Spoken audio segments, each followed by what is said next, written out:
મોરબી જિલ્લાના હળવદ તાલુકામાં સાધુના વેશમાં આવીને એક ખેડૂત પાસેથી રૂપિયા લૂંટી લેનાર ઇસમ જેલને હવાલે કરતી પોલીસ।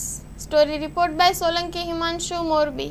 મોરબી જિલ્લાના હળવદ તાલુકાના ઢવાણા ગામ પાટિયા પાસે ગઈ તારીખ 6 જૂનના બપોરના 3:30 વાગ્યે સ્વિફ્ટ કારમાં સાધુના વેશમાં તથા અન્ય એક વ્યક્તિ એ ત્યાં આગળ એક જઈ રહેલા ખેડૂત જે બાઇક પર ખેડૂત જઈ રહ્યા હતા તેમને રોકીને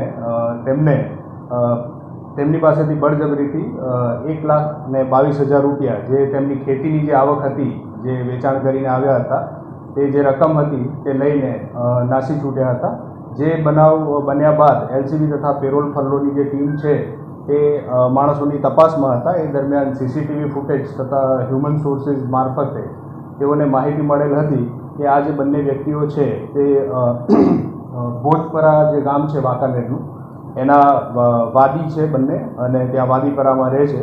એ જે બંને આરોપી પકડાયા છે તેમનું નામ બહાદુરનાથ સુરમનાથ પરમાર તથા દારૂનાથ ઝવેરીનાથ સોલંકી એ છે તથા તેમનો ગુનાહિત ઇતિહાસ તપાસતા બંને વિરુદ્ધ અગાઉ પણ વાંકાનેર સિટી પોલીસ સ્ટેશનમાં તથા ધોરાજી અને જામજોધપુર પોલીસ સ્ટેશનમાં ગુનાઓ નોંધાયેલ હોવાનું જણાય છે।